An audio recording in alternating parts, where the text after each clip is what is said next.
Assalamualaikum warahmatullahi wabarakatuh. Perkenalkan, nama saya Adisti Putri Haryani Hasibuan. Saya akan membacakan hasil presentasi kami, yaitu tentang materi perkembangan.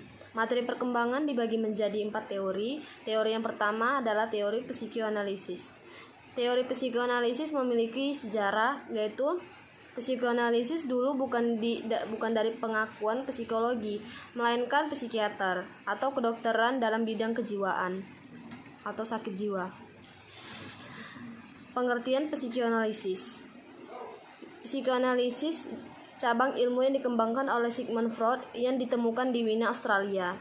Menurut Freud, teori psikoanalisis menyatakan bahwa ketidaksadaran individu yang memiliki peran yang utama dalam diri seseorang.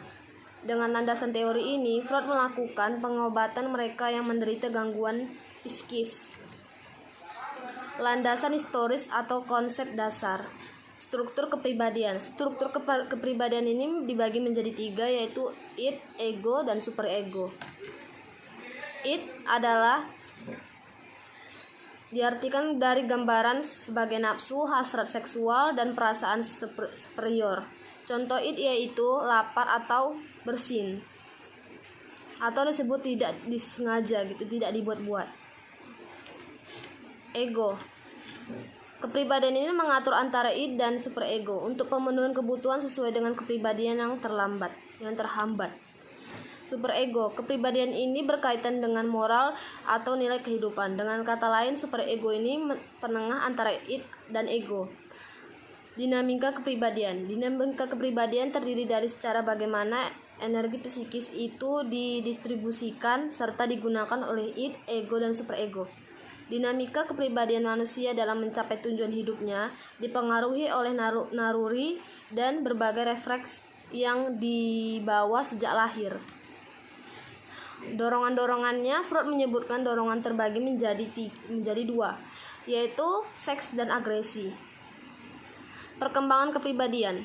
Perkembangan kepribadian sehubungan dengan 4 macam sumber ketegangan, yaitu pertumbuhan fisiologi atau kedewasaan, permutasi, konflik, dan ancaman. Fase-fase perkembangan kepribadian adalah fase oral dari bayi sampai 1 tahun. Pada fase ini, mulut merupakan daerah pokok daripada aktivitas dinamis. Fase anak 1 sampai 3 tahun. Pada fase ini, kateksis dan antikateksis berpusat pada anal, pembuangan kotoran. Fase pahalil 3 sampai 5 tahun. Pada fase ini, alat kelamin merupakan daerah oragen terpenting. 4. Fase talen 5 sampai 13 tahun. Pada fase ini, impuls cenderung untuk ada dalam keadaan tertekan. Fase pubertas, yaitu fase remaja 12 sampai 20 tahun. Pada fase ini menonjol dan membawa aktivitas dinamis kembali. Fase genital 20 ke atas. Pada fase ini individu telah berubah dari mengejar kenikmatan menjadi orang dewasa yang telah disosialisasikan dengan realitasnya. Baiklah, selanjutnya akan dibacakan oleh Chris Junner. Teori kognitif. Teori kognitif adalah teori yang mengatakan bahwa belajar merupakan suatu proses perubahan persepsi dan pemahaman yang dapat diukur dan diamati. Model ini lebih berorientasi pada studi bagaimana siswa belajar berpikir.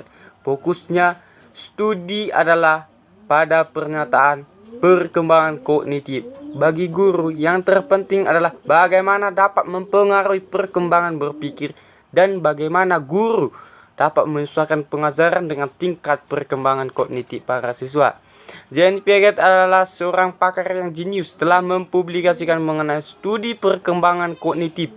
Pemikiran Piaget ini lebih terkonsentrasikan kepada pendidikan anak, namun program pendidikan orang dewasa pun banyak menggunakan konsep Piaget ini. Untuk memperkenalkan teori perkembangan kognitif, Piaget terlebih dahulu menjelaskan apa yang dimaksud dengan kecerdasan. Menurut Piaget, kecerdasan adalah satu bentuk keseimbangan atau penyimbangan ke arah mana semua fungsi kognitif bergerak.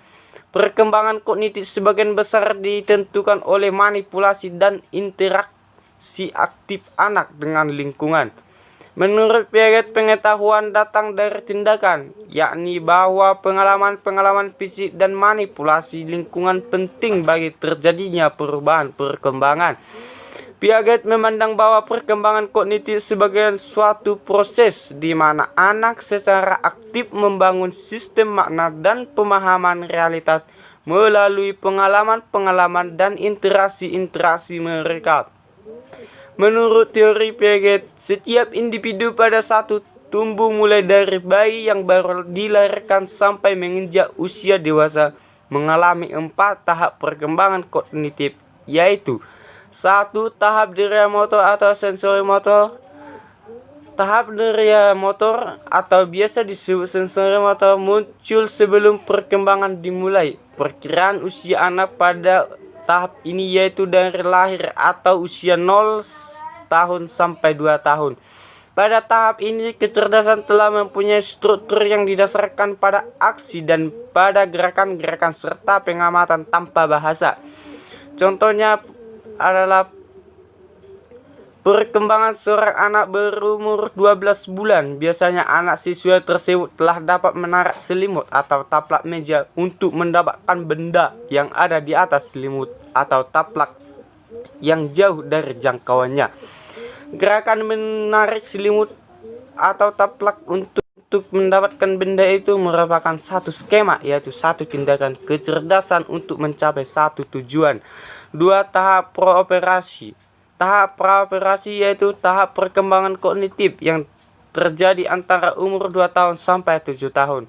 Kanak-kanak pada usia 1 atau 2 tahun mengalami munculnya satu peristiwa yang disebut fungsi simbolik. Pada tahap ini kanak-kanak juga sudah mampu melakukan peniruan yang ditunda. Yang ditunda maksudnya adalah peniruan yang dilakukan setelah benda atau objek yang ditirunya itu telah berlalu atau sudah tidak ada. Tahap operasi konkret. Tahap operasi konkret yaitu operasi sebenarnya mengenai objek-objek konkret antara umur 7 tahun sampai 12 tahun. Pada tahap ini kanak-kanak telah mampu melihat atau memahami kelas-kelas yang ada hubungan yang logis di antara benda-benda dan juga nomor-nomor. Pada tahap ini kanak-kanak juga telah mampu mengatur benda-benda yang sama ukurnya atau beratnya. 4. Tahap operasi formal. Tahap operasi formal yaitu tahap operasi proposisi setelah berumur 12 tahun. Pada tahap ini kanak-kanak telah mampu berpikir berdasarkan proposisi dan hipotesis. Contohnya perkembangan kognitif pada tahap ini yaitu seseorang anak telah mampu memahami soal-soal dengan tingkat kesulitan yang membutuhkan waktu untuk memahami soal tersebut. Sebagai pakar psikologi perkembangan kognitif, Piaget telah menemukan bahwa perkembangan skema terjadi dengan urutan yang sama dengan kecepatan yang diukur oleh kematangan fisiologis kita. Atas dasar itu maka Piaget mengklasifikasikan perkembangan kognitif sebagai satu tahapan sensori motor atau memainkan seluruh panca indera 0 sampai 2 tahun. Kedua, tahap operasional atau belum melakukan operasi 2 sampai 7 tahun.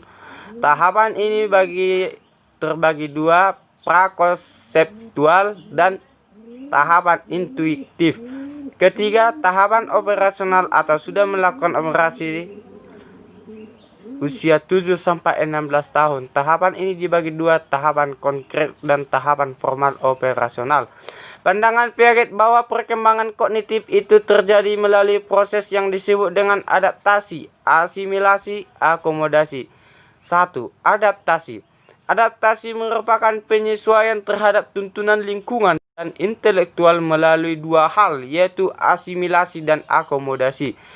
Asimilasi merupakan proses yang anak upayanya untuk menafsirkan pengalaman yang didasarkan pada interaksinya saat sekarang mengenai dunianya.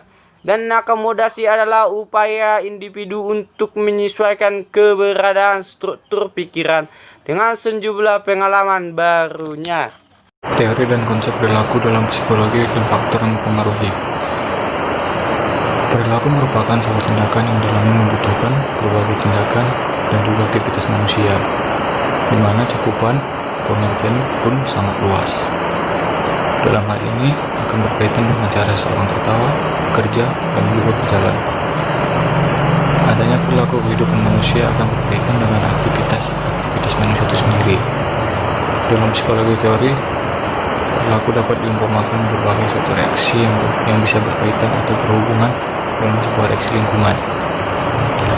Adapun pendapat para ahli tentang itu yaitu pertama dari Skinner yang dikutip oleh Tuat Mojo pada tahun 2003. Tuat Mojo mengatakan bahwa perumusan sebuah tingkah laku dapat dilakukan dengan berbagai respon dan juga reaksi yang bisa didapatkan dari adanya stimulus atau rangsangan dari luar.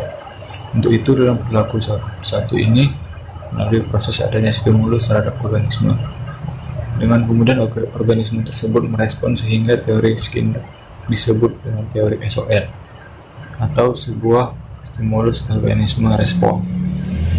Yang kedua, menurut Encyclopedia Amerika, perilaku dapat diartikan sebagai suatu aksi di mana dalam reaksi organisme terhadap lingkungan. Dalam hal ini juga berarti adanya sebuah perilaku baru yang akan terwujud bila ada suatu tanggapan atau rangsangan. Dengan demikian, maka suatu rangsangan tertentu juga dapat menghasilkan perilaku tersebut. Yang ketiga, perilaku menurut Schiff, Bogardus, dan sebagainya. Dalam hal ini dikatakan bahwa adanya kesiapan yang dimaksudkan dalam hal ini merupakan kecenderungan yang potensial untuk bereaksi dengan cara tertentu apabila individu dihadapkan pada suatu stimulus yang menghendaki adanya sebuah respon yang dilakukan. 4. Perilaku menurut teori Fred Herzberg. Sama halnya dengan teori yang diungkapkan oleh Maslow, Herzberg di mana dalam studinya juga mengembangkan konsep-konsep motivasi mana merupakan penentu utama dari munculnya motivasi, yaitu sebuah kondisi tempat kerja, upah, kualitas pengawasan dan pengakuan, promosi dan juga peningkatan profesionalisme. Perubahan perilaku dalam teknik perubahan perilaku terdapat hal yang dihubungkan dengan pengaruh hubungan antara organisasi dan juga dengan psikologis lingkungan, di mana dalam hal ini akan berpengaruh pada biologis dan intrapsikis seseorang. Adapun faktor yang mempengaruhi perilaku perubahan itu, yang pertama itu faktor biologis. Dalam faktor ini, perilaku manusia akan sangat mempengaruhi dan juga dengan situasi serta lingkungan di mana dia berada. Interaksi psikologi sosial juga mempengaruhi tingkah laku dan juga perilaku seseorang. Kedua, faktor sosio-psikologis. Dalam faktor ini terdapat sebuah komponen emosional dari kehadiran faktor sosio-psikologis seseorang. Komponen yang satu ini berkaitan dengan komponen kognitif dan juga kehadiran aspek intelektual manusia. Yang ketiga, sikap. Sikap juga sangat mempengaruhi perilaku seseorang, di mana di dalam terdapat tingkah laku atau tindakan seseorang. Persepsi dia juga cara berpikir seseorang dalam dirinya merasa bahwa apa yang dilakukannya akan berkaitan dengan sebuah situasi dan juga nilai yang ada dalam dirinya. Yang keempat, faktor emosi. Hal yang satu ini berpengaruh pada tingkah laku seseorang, di mana faktor emosi inilah yang membuat mood mempengaruhi segala hal yang kita lakukan. Kemudian terjadi perubahan persepsi dalam stimuli dalam merangsang alat indera. Emosi juga dapat membuat perhatian lebih meningkat pada sesuatu yang membuat kita tegang, di mana di dalamnya berkaitan juga dengan rangsangan fisiologi, detak jantung yang kuat, dan juga naiknya tekanan darah seseorang. Dan yang terakhir, komponen kognitif. Untuk faktor yang satu ini akan berkaitan dengan sebuah kepercayaan seorang, di mana komponen kognitif dalam sikap merupakan suatu hal yang ada dalam keyakinan, serta sesuatu yang membuat kita membenarkan atau tidak membenarkan kepercayaan. Ini juga bisa menimbulkan sebuah sikap perspektif seseorang dalam menentukan sikap pada orang yang di sekitarnya. Lalu selanjutnya ada teori kognitif sosial. Teori kognitif sosial atau social cognitive theory merupakan penamaan baru dari teori belajar sosial atau social learning theory.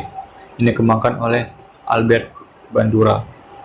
Teori ini sangat berperan dalam mempelajari efek-efek isi media massa pada halayak ramai di level individu.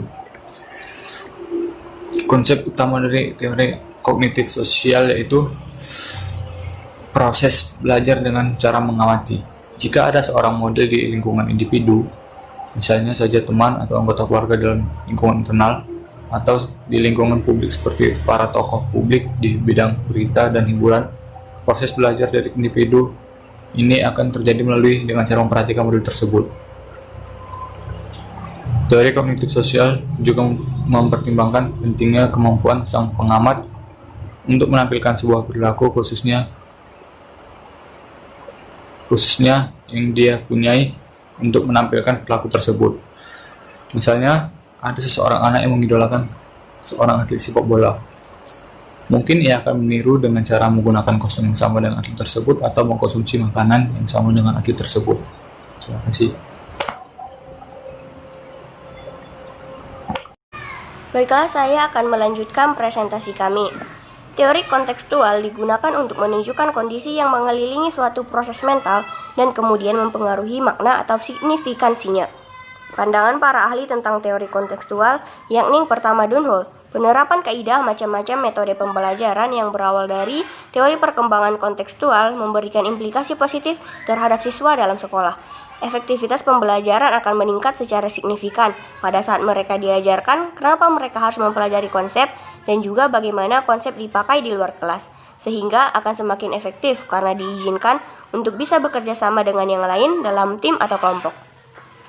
2. John Dewey berpendapat jika rancangan formula kurikulum nantinya bisa lebih maksimal apabila kerangka formula tersebut menggunakan titik acuan berupa perkembangan kontekstual, yakni kurikulum, dan juga metode pembelajaran yang berhubungan dengan pengalaman serta minat anak. Ketiga, Howard Gardner. Implikasi dari konsep perkembangan kontekstual mengarah ke definisi macam-macam teori belajar dalam psikologi sebagai proses yang kompleks dan tidak bisa diatasi dengan cara memadai lewat drill-oriented atau metode stimulus dan respon. 4. Geoffrey Kayne. Teori perkembangan kontekstual akan mengarahkan pada sasaran dan juga metode pembelajaran, memakai karakteristik pencarian makna lewat hubungan yang masuk akal, sekaligus cocok dengan pengalaman masa lalu sebagai hakikat dan pembelajaran. 5. Jonasson memberikan penawaran konsep cara belajar efektif menurut psikologi yang berawal dari teori perkembangan kontekstual, yakni belajar dari tugas yang terletak di beberapa tugas dalam dunia nyata atau dirangsang lewat beberapa lingkungan belajar berbasis kasus atau masalah. Selanjutnya itu De Akob, suasana belajar yang menggunakan teori perkembangan kontekstual sebagai basisnya, yakni suasana pembelajaran yang melibatkan banyak pengalaman yang mungkin dalam konteks sosial, fisikal, budaya, dan juga psikologi. Jenis-jenis teori kontekstual. Ada dua teori dalam teori kontekstual, yakni teori etologis dan teori ekologis. Teori etologis sendiri merupakan studi tentang pengembangan perilaku evolusi spesies dalam lingkungan alamiahnya. Teori ini menekankan bahwa perilaku sangat dipengaruhi oleh biologi terkait dengan evolusi dan ditandai dengan periode-periode krisis atau sensitif. Kedua, yakni teori ekologis. Teori ekologis Uriu Bronfenbrenner menggambarkan 4 kondisi lingkungan di mana perkembangannya terjadi, yakni mikrosistem, mesosistem, ekosistem, dan makrosistem. Mikrosistem sendiri menunjukkan situasi di mana individu dan saling hidup dan saling berhubungan dengan orang lain. Konteks ini meliputi keluarga, teman sebaya, sekolah, dan lingkungan sosial lainnya. Dalam mikrosistem ini terjadinya interaksi yang paling langsung dengan agen-agen sosial. 2. Mesosistem menunjukkan hubungan antara dua atau lebih mikrosistem atau hubungan beberapa konteks. Contohnya, hubungan antara rumah dan sekolah, hubungan antara rumah dan masjid, atau hubungan antara rumah dan tempat bermain anak. 3. Ekosistem setting sosial di mana individu tidak berpartisipasi aktif, tetapi keputusan penting yang diambil mempunyai dampak terhadap orang-orang yang berhubungan langsung dengannya. Misalnya, tempat kerja orang tua, dewan sekolah, dan lain-lain. 4. Makrosistem meliputi blueprint, pembentukan sosial dan kebudayaan untuk menjelaskan dan mengorganisir institusi kehidupan.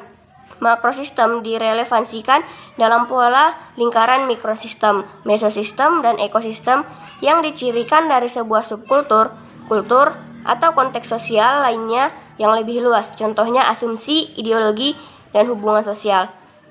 Selanjutnya materi kami akan dilanjutkan oleh teman kami, yakni mikrosistem, mesosistem, ekosistem, dan makrosistem. Mikrosistem sendiri menunjukkan situasi di mana individu saling hidup dan saling berhubungan dengan orang lain.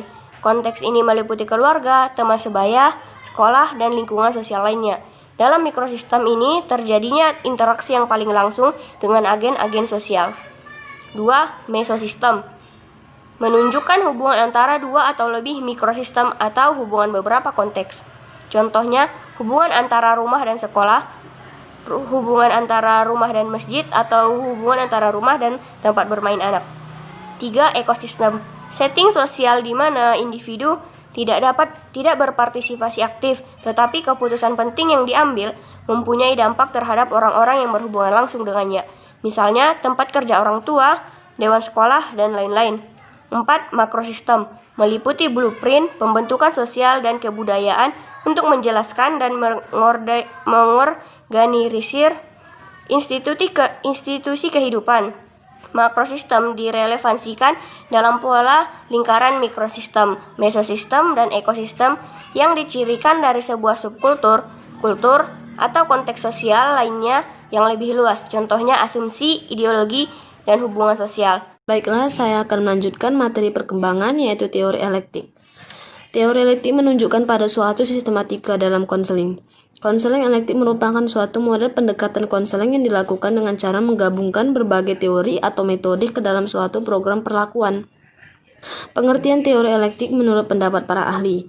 Menurut Norcross, elektik didefinisikan secara sederhana dalam bentuk penggunaan lebih dari satu pendekatan untuk menangani masalah-masalah konseling. 2. Menurut pandangan Serger dan Stone dalam buku Fundamental of Counseling, konseling elektik memiliki unsur-unsur positif dan negatif. Sebagai unsur positifnya, usaha menciptakan suatu sistematika dalam memberikan layanan konseling. Unsur negatifnya menjadi mahir dalam penerapan atau pendekatan konseling. 3. Gilliland mengemukakan bahwa konseling elektik adalah teori konseling yang tidak memiliki teori atau prinsip khusus tentang kepribadian. 4. Turner mengemukakan bahwa konseling elektik menggunakan data klien yang utama adalah dari studi secara individual. B. Munculnya konseling elektik.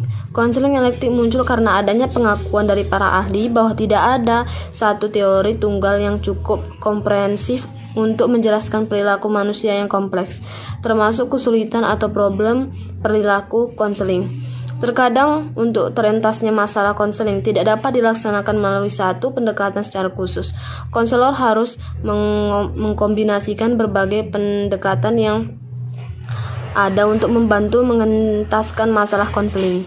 Pendekatan elektik tidak hanya menggabungkan dua pendekatan yang sering dipakai, yakni pendekatan langsung atau tidak langsung. Lebih dari itu, pendekatan ini menggabungkan pendekatan-pendekatan lain dalam psikoterapi. Di antaranya psikoanalisis dan behavioristik atau terapi kognitif dengan pendekatan terpusat pada pribadi. Konseling elektif dianggap sesuai untuk diterapkan ke individu-individu yang tergolong normal, yaitu individu yang tidak menunjukkan gejala-gejala kelainan dalam kepribadiannya, atau individu yang tidak mengalami gangguan kesehatan mental yang berat. Pada pendekatan konseling elektif, konselor memiliki kebebasan dalam metodologi, peran konselor, tahapan, dan teknik konseling. Pada pendekatan konseling elektif dilakukan dengan fleksibel. Konselor dapat berperan sebagai psikoanalisis, mitra konseling, motivator, pelatih, atau peran-peran lainnya yang tergantung pada kombinasi pendekatan konseling yang dipakai. Tokoh dan pendekatan konseling. Elektikisme adalah pandangan yang memahami dan bagaimana menerapkan situasi yang tepat. Teori yang dipelajari tersebut beberapa hal dikatakan benar sekalipun tampak satu dengan lainnya saling bertentangan. Pendekatan konseling elektif berarti konseling yang didasarkan pada berbagai konsep dan tidak berorientasi pada satu teori secara eksklusif. Konseling elektif dapat pula disebut dengan pendekatan konseling integratif. Pandangan elektif dengan pandangan dan dengan pendekatan lain. Perbandingan elektif dengan pendekatan lain. Japuji dan Gross mengemukakan bahwa dalam penerapannya ada 3 macam aliran konseling, yaitu formalisme atau prutisme, sinkretisme, dan elektikisme. Perbedaan ketiga aliran dijelaskan sebagai berikut. 1. Formalisme atau prutisme. Menganut formalisme ini menerima atau tidak sama sekali sebuah teori. Teori yang tidak disetujui akan ditolak keseluruhannya. Dengan demikian pengurus formalisme akan menerima apa adanya tanpa kritik. 2. Sinkretisme. Pendapat ini beranggapan bahwa setiap teori adalah baik, efektif, dan positif. Kalangan sinkretisme akan menerapkan teori yang dipelajari tanpa perlu melihat kerangka dan latar belakang teori itu dikembangkan, dihubungkan dengan teori-teori tanpa ada sistem yang jelas atau teratur. 3. Elektikisme. Pengertian ini menganut konseling elektif akan menggunakan konsep-konsep secara tepat dari teori itu.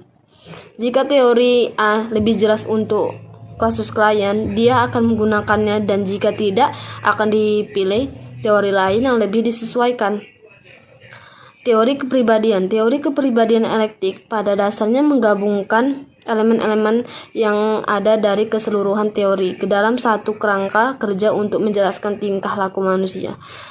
Elektif memandang kepribadian mencakup konsep yang terintegrasi bersifat psikologis, perubahan dinamis, aspek perkembangan organisasi, dan faktor budaya. Elektif mengutamakan aspek kondisi psikologis dari sifat kepribadian sebagai fokus sentral yang lain dari kepribadiannya. Menurut elektif, kebutuhan dasar klien adalah mencapai dan memelihara kemungkinan tertinggi dari level integrasinya panjang waktu. Dengan hal ini, berarti klien memiliki keadaan psikologis dan memandang kesadaran sebagai pusat utamanya. Asumsi konseling. Elektif memiliki sejumlah asumsi dasar berkaitan dengan proses konseling, yaitu 1. Tidak ada sebuah teori yang dapat menjelaskan seluruh situasi klien, dan 2. Pertimbangan profesional atau pribadi konselor adalah faktor penting akan keberhasilan konseling pada berbagai tahap proses konseling. Menurut Gilliland, asumsi-asumsi di atas ditunjang oleh kenyataan berikut. 1. Tidak ada 2 klien atau situasi klien yang sama. 2. Setiap klien dan konselor adalah pribadi yang berubah dari perkembangan. 3. Konselor yang efektif menunjukkan fleksibel dalam perbendaharaan aktivitas, berada pada kontinuum dari non direktif dan ke direktif yang lain. 4. Klien adalah pihak yang saling tahu dengan problemnya masing-masing. 5. Konselor menggunakan keseluruhan sumber profesional dan personal yang tersedia dalam situasi pemberian bantuan. 6. Konselor dan proses konseling dapat tidak mampu untuk melihat secara jelas atau cepat berhasil dalam setiap konseling atau situasi klien. 7. Kompetensi konselor menyadari kualifikasi profesional setiap personal dan kekurangannya masing-masing. Dan kompetensi ini bertanggung jawab untuk menjamin proses konseling secara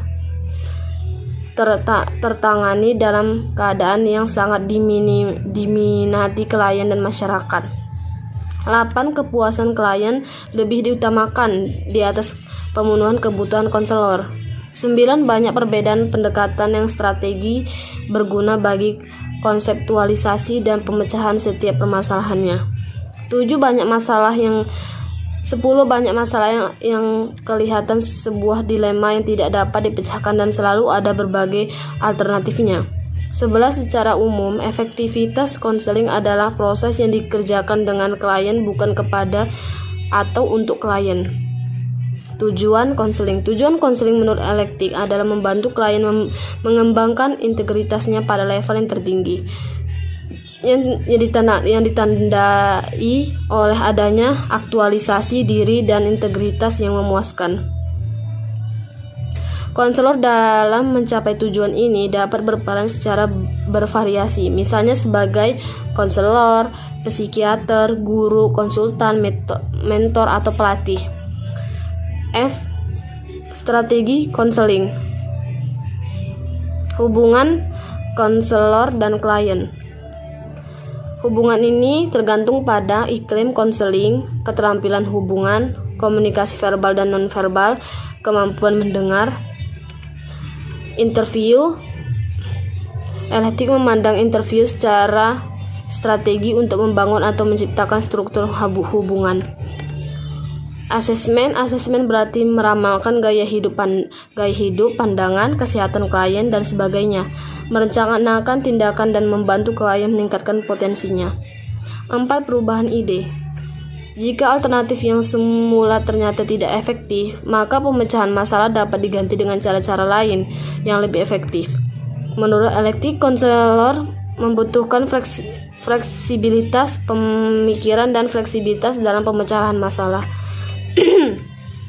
Tahapan konseling ada 6 tahapan yang dijelaskan sebagai berikut. 1. Tahapan eksplorasi masalah. 2. Tahap perumusan masalah. 3. Tahap identifikasi alternatif. 4. Tahap perencanaan. 5. Tahap tindakan atau komitmen. 6. Tahap penilaian dan umpan balik. 1. Tahap eksplorasi masalah. Pada tahap ini, yang terpenting adalah konselor menciptakan hubungan baik dengan klien, membangun saling kepercayaan, mengenali pengalaman klien dari perilaku yang lebih dalam, mendengarkan apa yang menjadi perhatian klien, menggali pengalaman klien, dan merespon isi, perasaan, dan arti yang dibicarakan klien. 2. Tahap perumusan masalah. Masalah-masalah klien baik afeksi, kognisi, maupun tingkah laku diperhatikan oleh konselor. 3. Tahap identifikasi alternatif. Konselor bersama klien mengidentifikasi alternatif pemecahan dari rumusan masalah yang telah disepakati. Alternatif yang diidentifikasi adalah sangat mungkin dilakukan, yaitu tepat dan realistik. 4. Tahap perencanaan. Jika klien telah menetapkan pilihan dari sejumlah alternatif, selanjutnya menyusun rencana tindakannya. Rencana tindakan ini menyangkut apa aja yang akan dilakukan, bagaimana melakukannya, kapan mulai dilakukan, dan sebagainya. Rencana yang baik, realistik terhadap tujuan rencana yang dibuat bersifat tentatif sekaligus pragmatis. 5. Tahap tindakan atau komitmen. Tindakan berarti operasionalisasi rencana yang disusun. Konselor perlu mendorong klien untuk berkemauan melaksanakan rencana-rencana itu. Usaha klien untuk melaksanakan rencana sangat penting bagi keberhasilan konseling. 6. Tahap penilaian dan umpan balik. Konselor dan klien perlu mendapatkan umpan balik dan penilaian tentang keberhasilannya. Jika ternyata ada kegagalan, maka perlu dicari apa yang penyebabnya. Deadline harus bekerja mulai dari tahap yang mana lagi. Ya, demikianlah hasil kelompok kami. Sebelumnya kami mohon maaf atas kesalahan dan kecerobohan yang telah kami buat. Lain kali presentasi kami kedepannya akan kami buat semaksimal mungkin dan tidak mengulangi kesalahan kembali. Terima kasih Bu karena sudah memberikan kesempatan dalam memperbaiki kesalahan yang kami buat di presentasi kami. Mungkin hanya itu saja yang bisa kami sampaikan. Saya tutup dengan wassalamualaikum warahmatullahi wabarakatuh.